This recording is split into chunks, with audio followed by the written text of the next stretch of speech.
करायचं सुरू.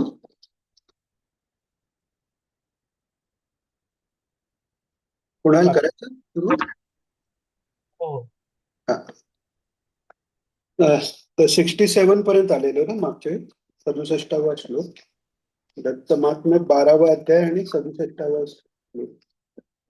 डायरेक्ट तिथून सुरुवात करायची की थोडस आधीपासून घ्यायचंय? हा, थोडंसं आधीपासून घेऊया. म्हणजे लिंक लागेल. सो सृष्टी कशी उत्पन्न झाली तिथपासून थोडस घेऊ, आपण पटापट घेऊ आता, पण ती लिंक लागेल थोडीशी. सर्वात पहिलं म्हणजे 48व्या श्लोकापासून जे सांगितले ते थोडक्यात बघू आपण. की परब्रह्मापासून प्रकृती झाल्यासारखी वाटली, म्हणजे तो भास आहे, त्यामुळे तो कधी झाला असं नाही. तो भासाला सुरुवात किंवा शेवट नव्हतं. म्हणजे अं, साप दिसतोय दोरीवर, तर आपल्याला आधी वाटतं की अरे तिथे साप आहे, म्हणजे आधीपासून तिथे आहे. पण तो भासतो तेव्हा तो आहे, नाही भासला की तो नाहीये. तर त्यामुळे तो कधी भासला, कधीपासून, या प्रश्नाला अर्थ राहत नाही. कारण कधीपासून हे म्हणणं पण टाइमच्या रिलेटेड आहे, आणि टाइम हा पण भासच आहे. कालरूपी परमात्म्याचं ते कार्यच आहे एका प्रकारे. म्हणजे काल हे एक रूप परमात्म्याचं त्या मायेच्या द्वाराच तयार होत आहे. तर ब्रह्मापासून प्रकृती झाली असा जो व्यवहार झाला, आता हे पुढचं सगळं झालं झालं, तो भास जरी असला तरी आपल्याला तो खरा वाटतो. त्यामुळे झालं झालं असंच प्रकारे सांगितलं गेलं इथे. की ब्रह्मापासून प्रकृती, मूळ प्रकृतीपासून महत्तत्व, महत्तत्वापासून अहंकार, अहंकारापासून तीन गुण तयार झाली. इथे मोठ्या महाराजांनी सांगताना महत्त्वापासून अहंकार आणि त्याच्यापासून पंचमहाभूते होतात सांगितलंय. तर हे कसं आहे की फ्लो मध्ये किती डिटेल मध्ये जायचं नाही जायचं याच्यावर डिपेंड आहे. ते काही मिस आउट झालेलं नाहीये. त्रिगुणापासून पंचमहाभूत तयार झाली. सर्वात सात्विक अ, अ, अ, आणि पंचमहाभूत होताना आधी त्याच्यात तन्मात्रा तयार झाल्या. म्हणजे अ, शब्द, स्पर्श, रूप, रस, गंध, ह्या तन्मात्रा तयार झाल्या त्रिगुणापासून, आणि त्याच्यापासून पंचमहाभूत तयार झाली. आकाश हे सर्वात सात्विक. मग त्याच्या खालोखाल एक एक हळूहळू सात्विक, राजस, मग राजस, तामस आणि तम, असे उत्तरोत्तर भूत तयार झाली. आकाश हो शब्दगुण, वायू शब्दस्पर्श गुण, तेज शब्दस्पर्श रूप गुण, जलाचे गुण शब्द स्पर्श रूप रस. शब्द या तन्मात्रेपासून आकाश झालं. जे आपण म्हणतो बिग बँग थेरी, किंवा पहिल्यांदा त्या प्रणवाच्या ओंकाराच्या ध्वनीपासून सगळं निर्माण झालं. म्हणजे त्या ओंकारापासून शब्दरूपातनं, नंतर ते शब्दाच्या स्पर्श रूप रसगंध या त्या शब्दानंतर तन्मात्रा तयार झाल्या. तसं शब्दरूप तयार झालं तेव्हा पहिल्यांदा शब्दापासून आकाश झालं. अं, आणि मग पुढे पुढे त्या गोष्टी होत गेल्या. आता त्याचेच ज्या तन्मात्रापासून ते जे भूत तयार झालं, त्याच्या प्रॉपर्टीज, त्याचे गुण त्या महाभूतात येतात. म्हणून आकाशात शब्दगुण, वायूत शब्दस्पर्श, तेजात शब्दस्पर्श रूप, आपात शब्दस्पर्श रूप रस, आणि पृथ्वीत शब्दस्पर्श रूप रस गंध, पाच गुण येतात. आता हे झालं पंचमहाभूताचं. आता पंचमहाभूत झाली, पण सृष्टीसाठी जे चलनवलन जीव ज्याला आपण म्हणतो, ते कसं तयार झालं? तर जीवाचं लक्षण सर्वात पहिलं काय आहे? तर त्याला अ, पाच ज्ञानेंद्रिय आणि कर्मेंद्रिय असणं. हे तर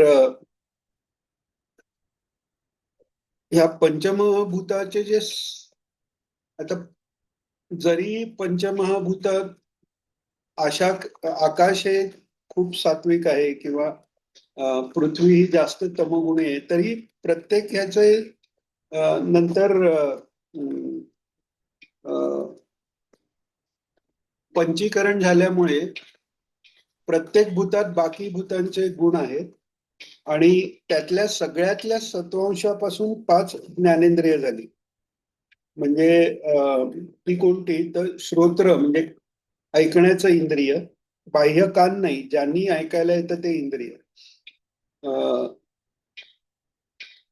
श्रोत्र, त्वचा, नयन, रसना आणि घ्राण. म्हणजे कान, त्वचा, डोळे, जीभ आणि नाक हे त्याचे बाह्य हे झालं. पण ऐकण्याचं इंद्रिय ते श्रोत्रेंद्रिय, स्पर्शाचं इंद्रिय ते त्वगिंद्रिय, तसं दृग इंद्रिय. काही काही जण आपल्याला दिसतात, डोळे व्यवस्थित बाहेरचे आहेत पण दिसू शकत नाही. म्हणजे काय, तो जो सेन्स आहे दिसण्याचा तो मेंदूपर्यंत पोचत नाही. तर तो सेन्स म्हणजे खरं ती इंद्रिय झाली. तर असं 5 इंद्रिय झाली, ही ज्ञानेंद्रिय झालं. आता अंतःकरण जे आहे की ज्याला आपण अवस्थेप्रमाणे मन, बुद्धी, चित्त किंवा अहंकार म्हणतो, तर ते कसं झालं तर सर्व भूतांचे जे सत्वांश आहेत, म्हणजे या सगळ्यात हे ज्ञानेंद्रिय जे आहेत त्याच्यात एकेका भूताचा सत्वांश आलाय, पण त्या सगळ्या भूतांचा सत्वांश एकत्र होऊन अंतःकरण तयार झालं. त्यामुळे अंतःकरण हे 5 भूतांना कंट्रोल करणार आहे. आणि म्हणूनच अंतःकरण तत्व जर इंद्रियांशी अटॅच नसेल तर त्याचं कार्यच होऊ शकत नाही. म्हणजे कसं, गाढ झोपलेला माणूस असेल तर त्याला बाजूला कोणतरी बोलत असेल तरी लक्षात येत नाही, किंवा म्हणजे ऐकू येत नाही, त्याला दिसत नाही, किंवा बेशुद्ध पडलेला असेल, किंवा एवढंच काय, आपण खूप विचारात समजा रस्त्याने चाललेलो आहोत आणि त्या विचारात खूप मग्न असलो तर समोरून ओळखीची व्यक्ती आली आणि हात केला तरी आपल्याला दिसत नाही. डोळे उघडे, डोळ्याच्या समोर तो व्यक्ती आहे, प्रकाश आहे, म्हणजे डोळ्यापर्यंत ती सिग्नल तो आलेला आहे, पण तो आत त्याचं मिनिंग काही झालं नाही. कारण मिनिंग देण्याचं, त्याला सिग्नलला अर्थ देण्याचं किंवा तो जाणवण्याचं काम अंतःकरण करतं. त्याचं कारण सगळ्या म्हणजे इंद्रियाचे जे सत्वांश आहेत ते सगळ्याचा कंट्रोल अंतःकरण तत्वाकडे, कारण सगळ्या 5 महाभूतांच्या सत्वांशाने अंतःकरण बनलेलं आहे. तर ते एक झालं. आता अंतःकरणाला वृत्तीच्या भेदाने 5 प्रकार सांगितलेले आहेत. आपण जनरली 4 प्रकार म्हणतो, पण इथे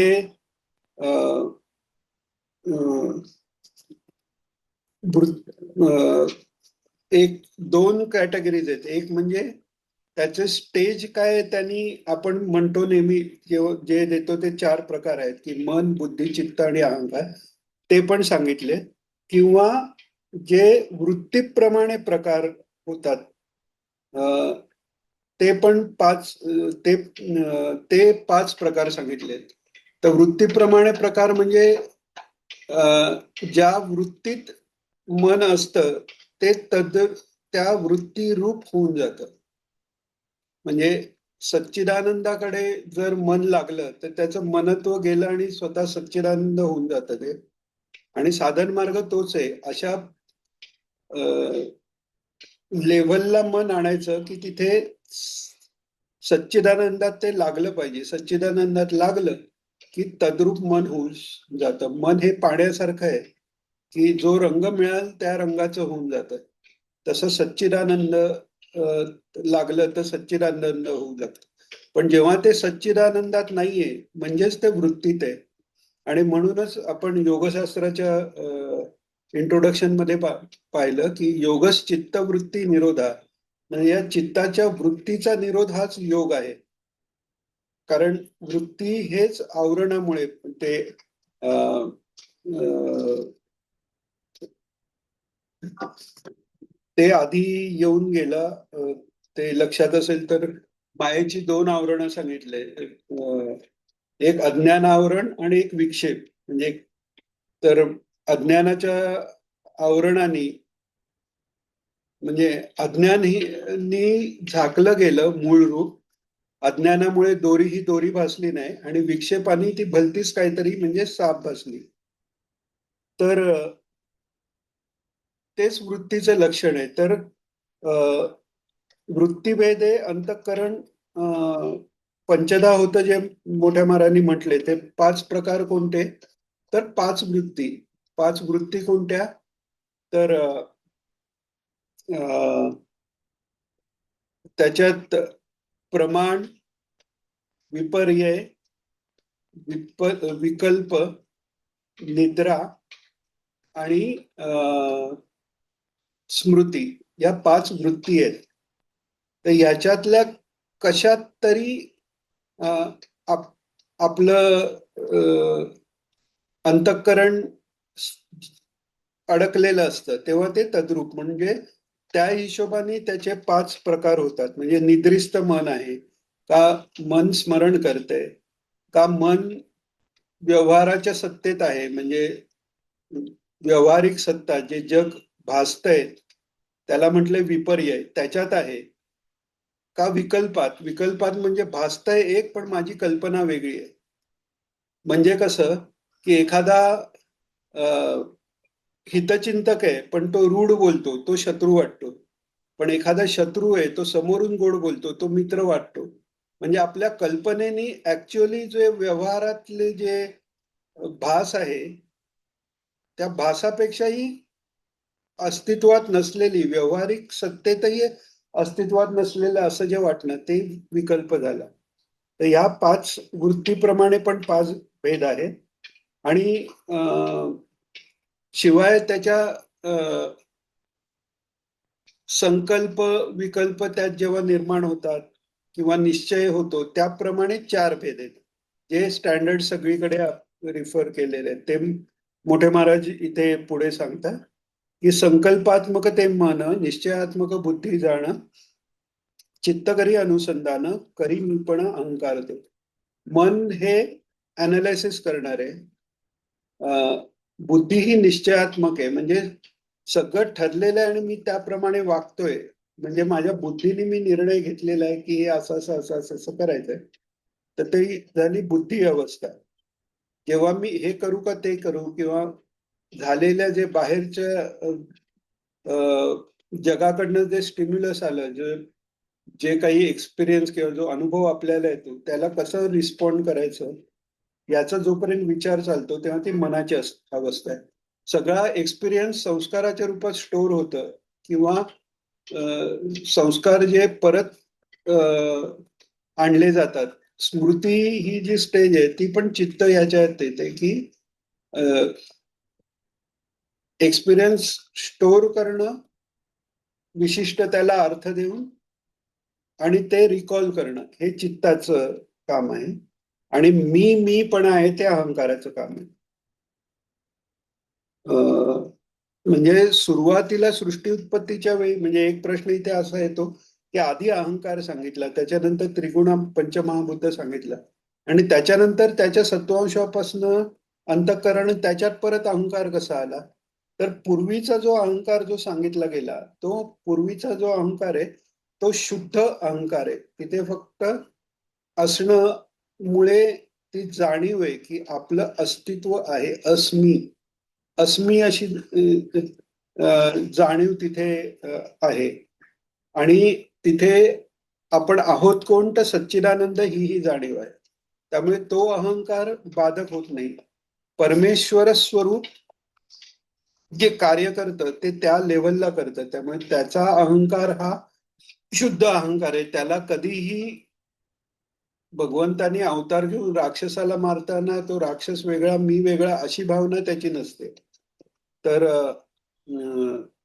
त्यामुळे त्या जो मूळ अहंकार आहे तो त्याचं मी पण याच्यात म्हणजे पंचमहाभूतांचे सत्वांश म्हणजे थोड्या खालच्या लेवलला येऊन तो हा अहंकार बनलेला आहे.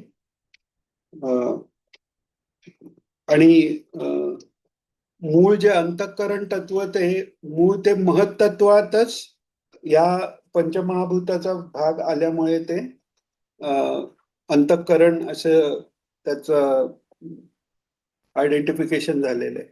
तर मन बुद्धी चित्त अहंकार आपण सांगितले. त्याच्यानंतर काही जण त्यांचं दोन दोन एकात घेऊन दोन भाग करतात वगैरे ते मोठ्या महाराजांनी सांगितलं. मग रजोगुणाने कर्मेंद्रिय आणि प्राणाची उत्पत्ती झाली. ज्ञानेंद्रिय ज्ञानेंद्रियात 5 महाभूतांचे सत्वगुण आले आणि अंतःकरण तत्वात 5 महाभूतांचे एकत्र करून सत्वगुण आला.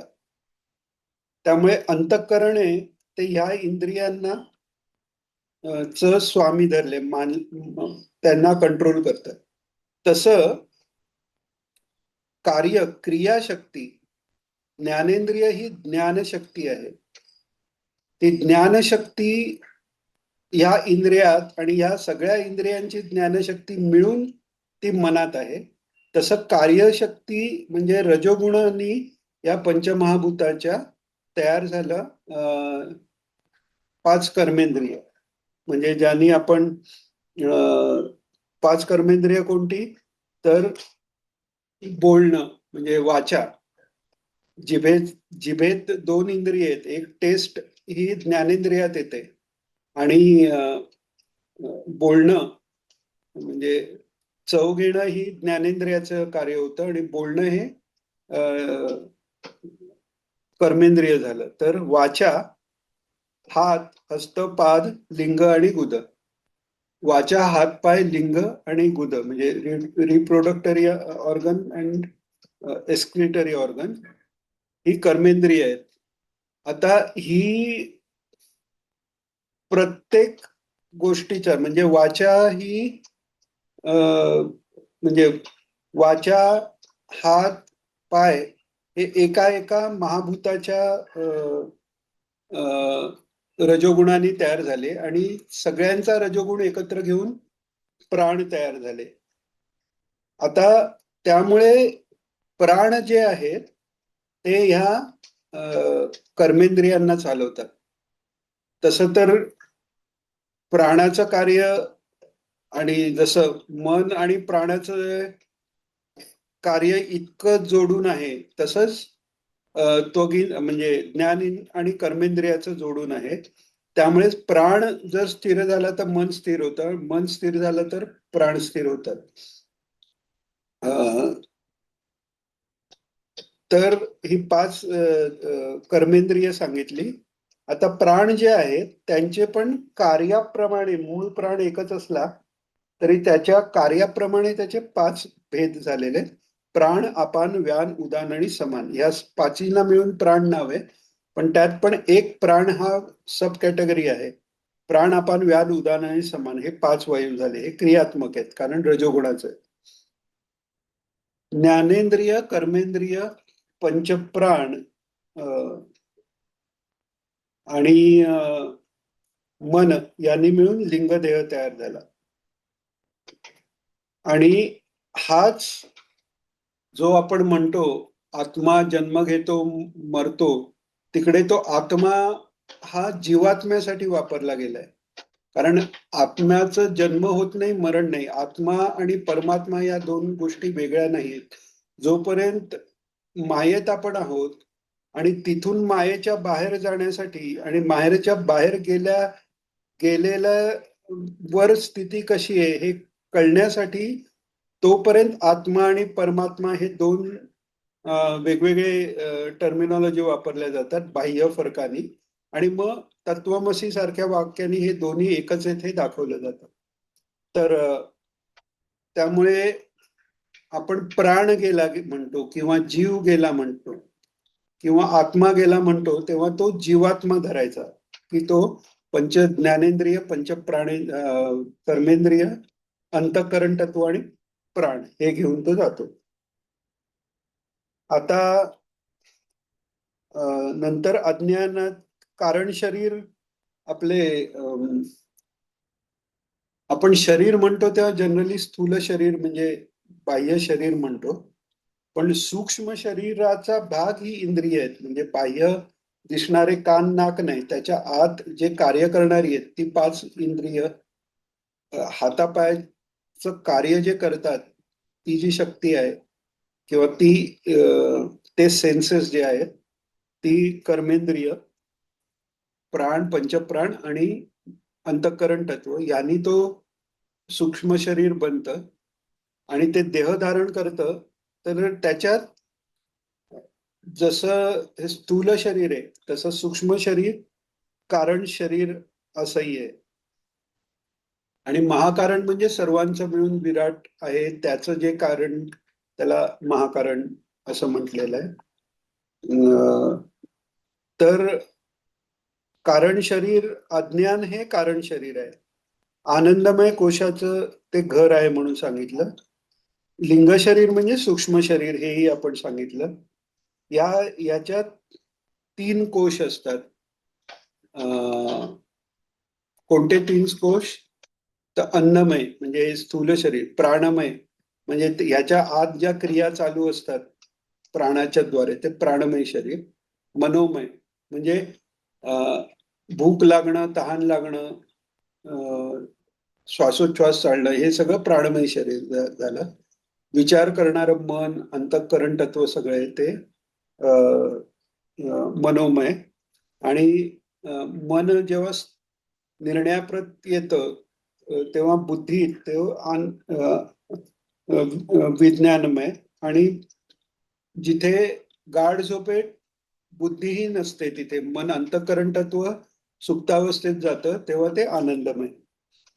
तर तेच इथे सांगितले. अज्ञान हे कारण शरीर, आनंदमय कोशाचे घर, लिंगाख्य सूक्ष्म शरीर हेही घर 3 कोशाचे, कर्मेंद्रिय 5, रजोगुणी प्राण ही 5, हा प्राणमय कोशाचं कर्विहाच कर्माते. आता हे सगळं ज्ञानेंद्रिय, ज्ञानेंद्रिय आणि मन मिळून मनोमय कोश झाला. म्हणजे कर्मेंद्रिय आणि प्राण मिळून हा प्राणमय कोश झाला. ज्ञानेंद्रिय, मन मिळून मनोमय कोश झाला. बुद्धी आणि ज्ञानेंद्रिय म्हणून विज्ञानमय झाला. आणि आकाशादी आणि बुद्धी ही जिथे जाते तेव्हा तो आनंदमय कोश जातो सुप्तावस्थेत. नंतर पंचीकरण सांगितलेलं आहे. आकाशित भूताचे 2 भाग करून त्याचे उरलेले 4 भाग इतर ह्याच्यात मिळवले की ते पंचीकरण.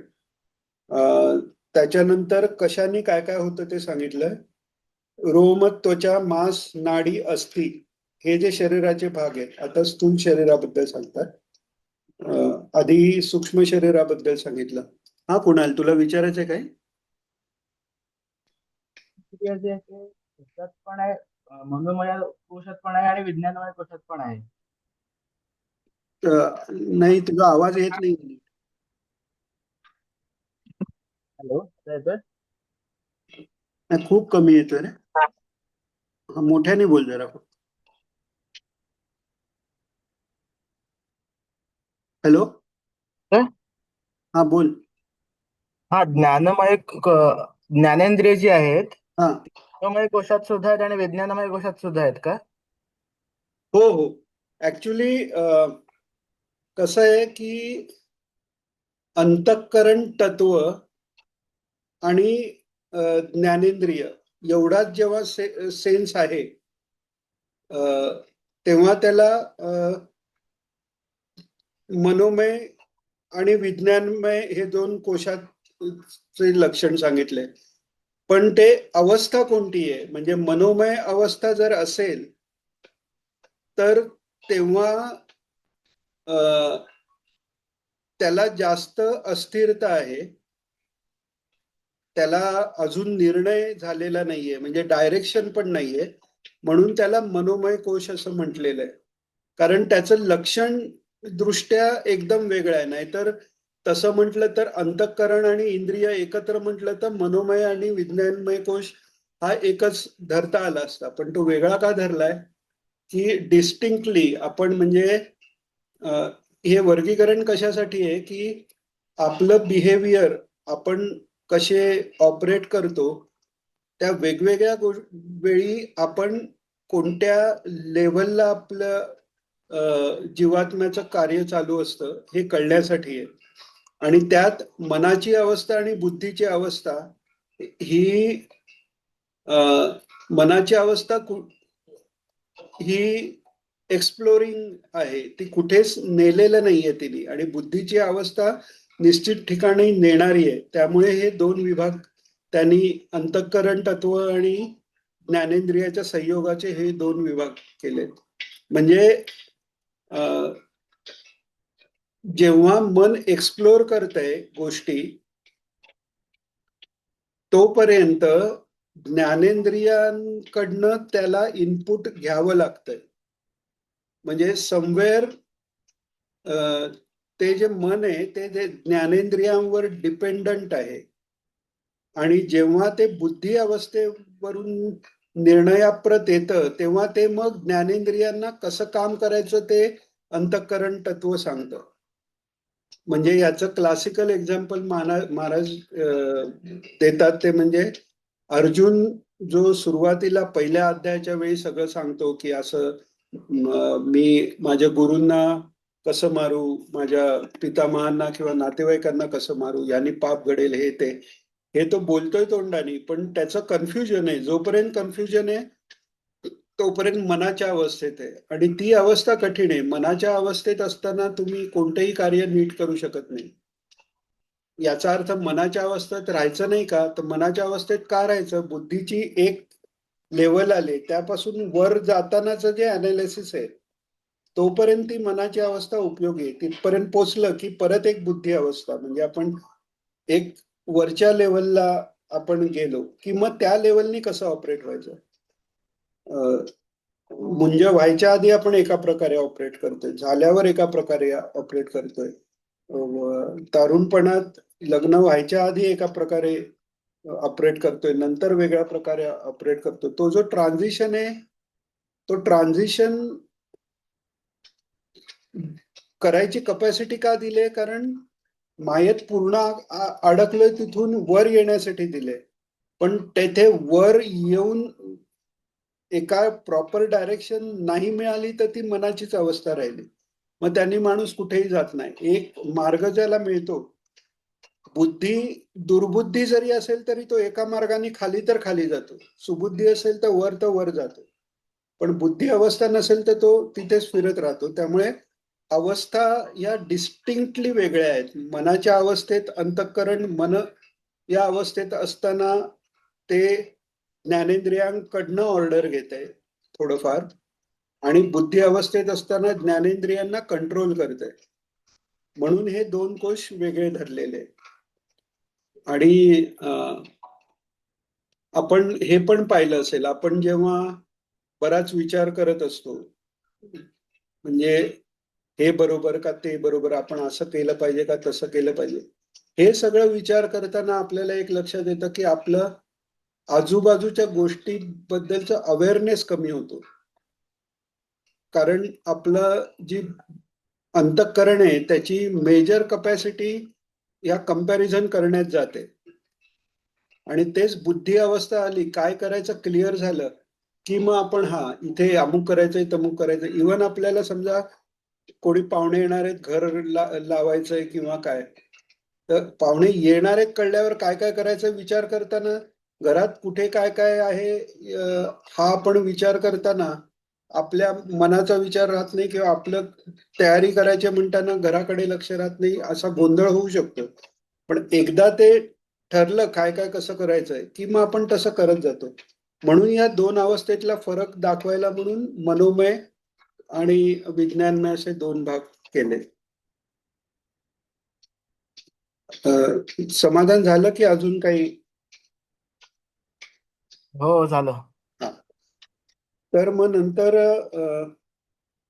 रोम म्हणजे अंगावरचे जे केस असतात ते त्वचा, मांस, नाडी आणि अस्थी हे पृथ्वीच्या अंशाने तयार होतात.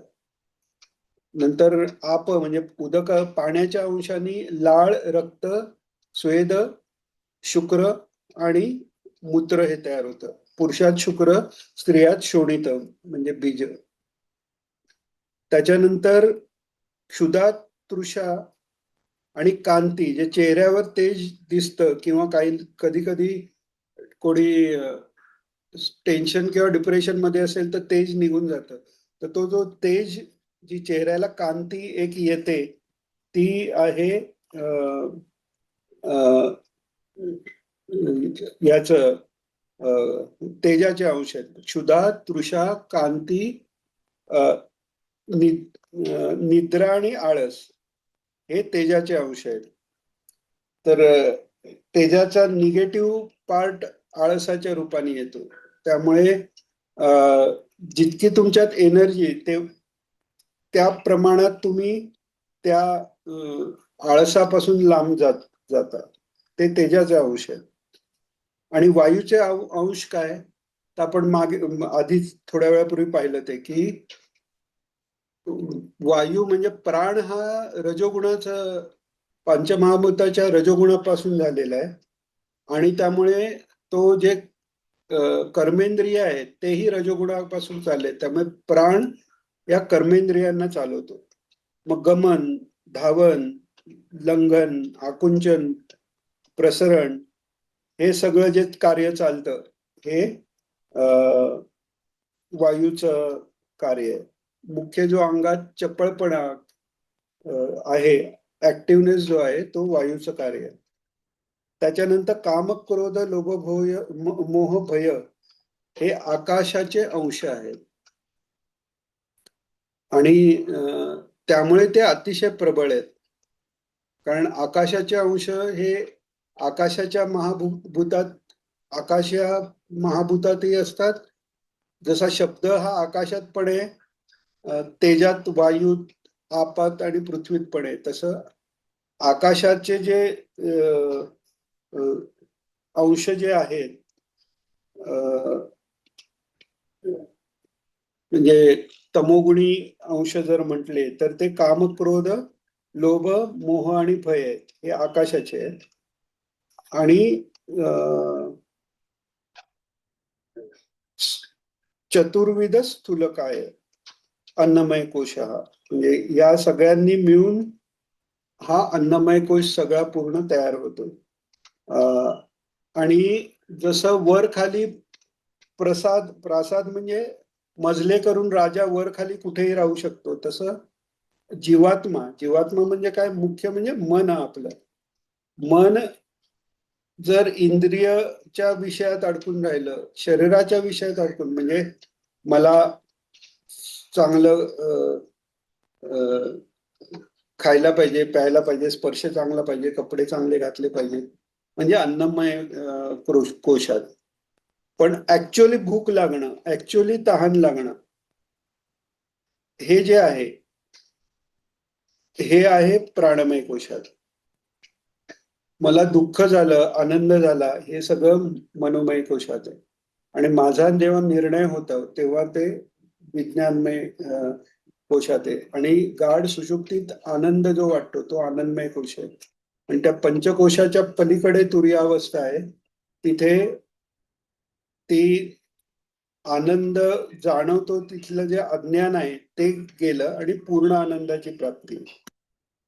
तर मोठे महाराज हे सांगतात की हे जीवात्म्याचे प्रसाद, हे 3 देह आहेत. त्यामुळे त्यात तो वेगवेगळ्या ठिकाणी विचार करतो, विहार करतो.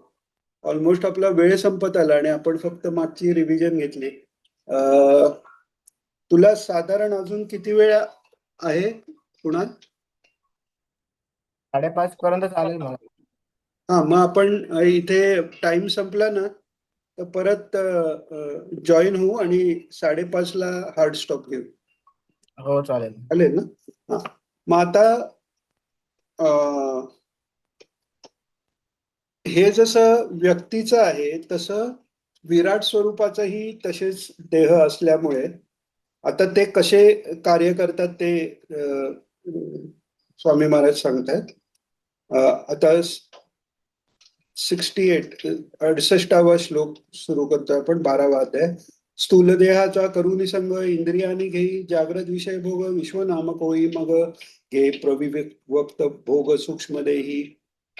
म्हणजे स्थूल देहामार्फत जे भोग घेता येतात ते सगळे भोग जो घेतो, म्हणजे आपल्या ह्याच्यात जे स्थूल शरीर आहे तर त्याला विश्व असं नाव आहे. विश्व नामक होई मग हे प्रविविक्त भोग सूक्ष्म. मग नंतर हे विश्व झालं, मग प्रविविक्त भोग सूक्ष्म देही म्हणजे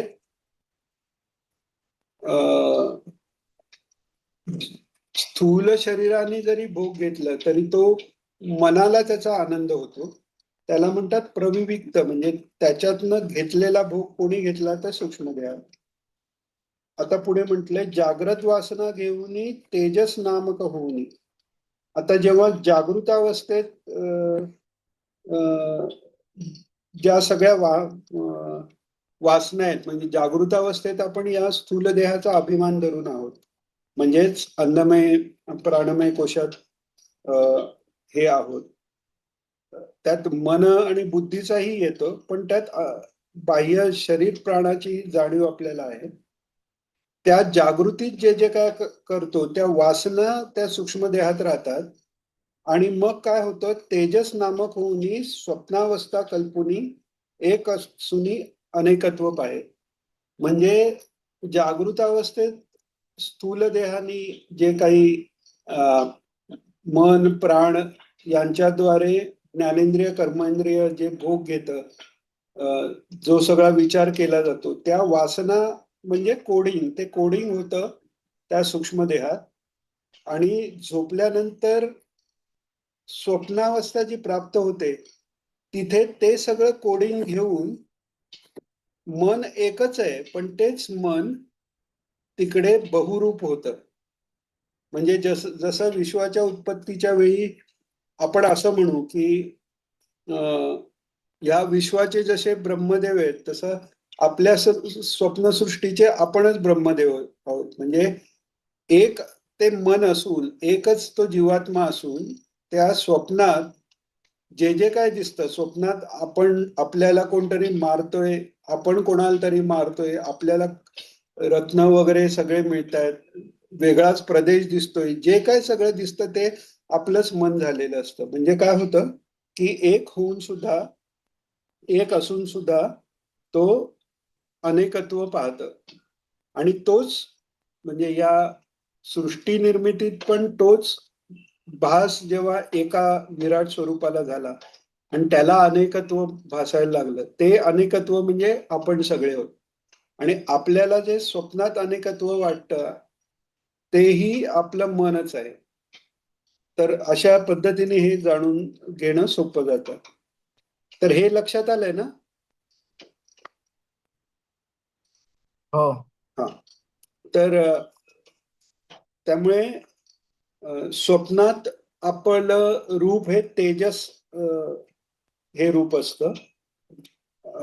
त्याच्यानंतर कारण देह जो आहे, स्थूल सूक्ष्माचा अभिमान सुटला म्हणजे काय झालं, ज्ञानेंद्रिय कर्मेंद्रिय आणि मनाचाही संबंध सुटला. पण तरी ते ज्ञान प्रकट नाहीये. म्हणजे आपण मागे पाहिलं की अज्ञानावरण आणि दुसरं विक्षेप सांगितला. तर गाढ झोपेत काय होतंय की विक्षेप गेला. आधी आपण बघितलं आवरण पडताना पहिल्यांदा अज्ञानाचं आवरण पडतं, मग विक्षेप तयार होतो. म्हणजे सर्प आहे, आपलं रज्जू आहे, दोरी आहे, तिचं दोरी पण नाही दिसलं, हे पहिलं आवरण झालं. आणि मग त्याच्याऐवजी सर्प पण दिसलं.